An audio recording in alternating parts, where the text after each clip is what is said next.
Chapter 7, Attitude. Experiments recently conducted by Merle Lawrence, Princeton, and Adelbert Ames, Dartmouth, in the latter psychology laboratory at Hanover, New Hampshire, prove that what you see when you look at something depends not so much on what is there as on the assumption you make when you look. Since what we believe to be the real physical world is actually only an assumptive world, it is not surprising that these experiments prove that what appears to be solid reality is actually the result of expectations or assumptions.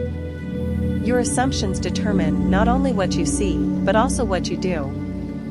For they govern all your conscious and subconscious movements towards the fulfillment of themselves.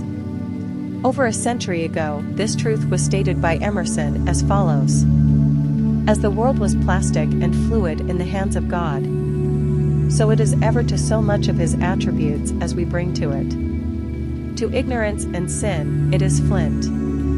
They adapt themselves to it as they may, but in proportion as a man has anything in him divine. The firmament flows before him and takes his signet and form. Your assumption is the hand of God molding the firmament into the image of that which you assume.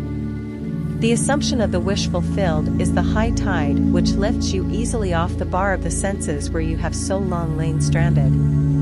It lifts the mind into prophecy in the full right sense of the word. And if you have that controlled imagination and absorbed attention which it is possible to attain, you may be sure that all your assumption implies will come to pass. When William Blake wrote, "What seems to be, is, to those to whom it seems to be," he was only repeating the eternal truth: there is nothing unclean of itself, but to him that esteemeth anything to be unclean, to him it is unclean. Romans 14 verse 14. Because there is nothing unclean of itself or clean of itself, you should assume the best and think only of that which is lovely and of good report.